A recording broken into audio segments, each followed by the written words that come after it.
preschool teacher, I am going to make things so much easier for you. By the end of this video, you're going to look at your classroom management in a whole different way that will open up a door of solutions for you. I heard somewhere that it's not about your resources, but about your resourcefulness. And that will be our beacon in this video. You're not going to want to miss this. So let's get into it. The quote that I mentioned in the intro, basically saying that it's not about your resources, it's about your resourcefulness, is basically, for me, just saying that it's not about what you have or what you don't have.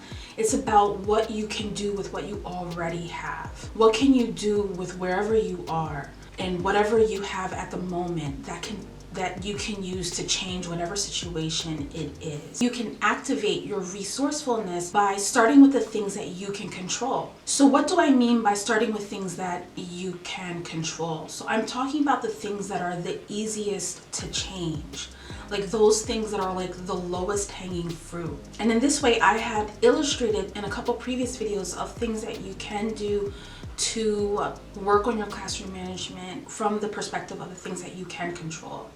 So getting back to that triangle, basically you have, starting from the top, you have the child's inner world, then the child's external world, then you have your words and actions. After that, your expectations, and then finally your classroom management systems or pillars. So the things that you can control are those bottom three layers. You can control your classroom management pillars, your expectations, and your words and your action. Those are the three areas where you can create change the most in your classroom. In a lot of situations, the teacher wants to start from the top, which is basically like the child. They want to start there and then try to figure out, well, what is it that I can do for the child to get them to do what I need them to do. When in actuality, if you start with the things that are at the bottom of the triangle, those are the things that you have control over. Let's take a look at it from a different perspective. Have you ever tried to change someone? Your significant other, your friend? How did that go? Although your intentions were probably in a good place where you wanted to help them to become their best self, but it most likely didn't work out because it was out of your control. So other things that you cannot control are preschoolers' home life, their environment, etc., and any other conditions that may contribute to how they are behaving in the classroom. That's why focusing on things that you can control is the easiest way to go about it, and it's also the way that has the least amount of resistance. So the focus should definitely be on things that you can control. Because when you think about it, and we've all done it, we've all tried to change other people's behaviors or the way they navigate different things. We all have done that before in some form or fashion, and it never really works out. And part of it is because they control themselves and you control yourself. So when you think of it that way, and then think about what it is you're trying to do in the classroom, there's a similarity there. So that's why it's kind of a mistake to start with the child and see if you can change them. So to put it in perspective of an actual example, think about when children are running in your classroom. What I have learned to do is to actually first take a look at the space and try to figure out, well, why are they running? Is it a particular area of the classroom? Is it a particular time of the day? So for me, what I have learned is to do that first. And a lot of times I have noticed that there were large open spaces where it's kind of like inviting them to run, so that, I could move furniture in a different kind of way that can eliminate or deter that kind of behavior. Another example would be one year when I was teaching. At the end of the day, I had children, sit around, and we had our last circle time, and then while we were having our last circle time, then parents would come and start picking them up. So every time this one child would get picked up, I noticed that he would make a beeline to the dramatic play area and just start taking everything out. He was just all over the place, he kind of left, it was like a little tiny tornado everywhere he went. He would just take everything out. And then what I noticed is that his parents never really said anything when either one of them picked up. They never really said anything. But what started to happen is that the children that were still sitting down, they were like, well, it's playtime for him. So, one by one, they would start to wander off and go over there. And then I would have to spend some time trying to get them back. Because there was an and, some of them, when they got picked up, then they would make themselves over to that area and start playing with him. So that's what was happening. I was thinking to myself, I cannot have that happen. Like, they were fine their whole day, and then at the last 15-20 minutes of school, then all of a sudden everything just gets wrecked. I was like, I can't have that happen, because then we won't end up having a circle time at the end of the day.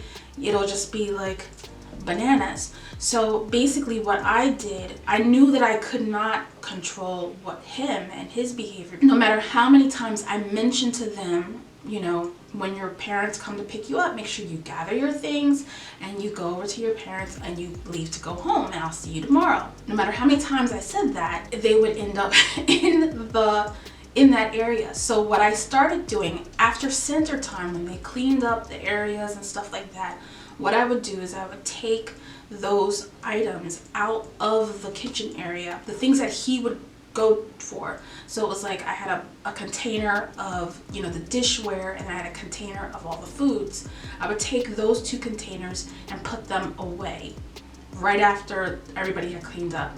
So then what happened is, when he went over there and then he didn't see anything, there was nothing for him to play with. So then he just would leave. And then the next day it would happen, and he would find that there was nothing there to play. And it just kept doing that till finally he stopped going over there, because there was nothing there for him to play with.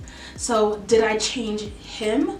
No, I changed the classroom, or the area that he was going towards, and kind of distracting the rest of the children. So that's basically what I'm saying about working on the things that you can control. And that's just, to me, that's like a great illustration of what that means and what I'm trying to say. And that goes for any part of the day, not just when they're running around in an area. Like, look at it in terms of like during your lessons as well. Like, what other ways that you could change it so that they can be more engaged, things like that. Check out your practices, your methods, as well as the surroundings and all those other different factors that could be affecting their behavior, or could be contributing to the behavior that you are seeing. The whole idea of classroom management for me is kind of like just trying to make three pieces work, and that's really like the safety, the community, and also the learning that's going on. Make them work together so that all children are benefiting from it. And when you work on those things, when you work on those bottom three layers of the triangle, or those three components of a classroom that you want, that safety, community, and the learning that's actually going on, you are building long-lasting change. That's what you want. You want it to be long-lasting. You don't want it to be temporary, which is sometimes comes when you start adding these extrinsic rewards and things like that into your classroom management, or making that your classroom management. So that won't create lasting change. You have to start from the bottom and work your way up. So as far as points or anything, or tips that need to be written down, there aren't any like step 1, step 2, step 3 kind of tip, or any kind of tips that you could possibly use, but it's just an overall tip that, in order to get long-lasting change, you want to start from the things that you can control. And remember, our beacon for this video was to rely on not so much resources, but to rely on our resourcefulness. So that is it for this video. I will see you in the next one. Bye.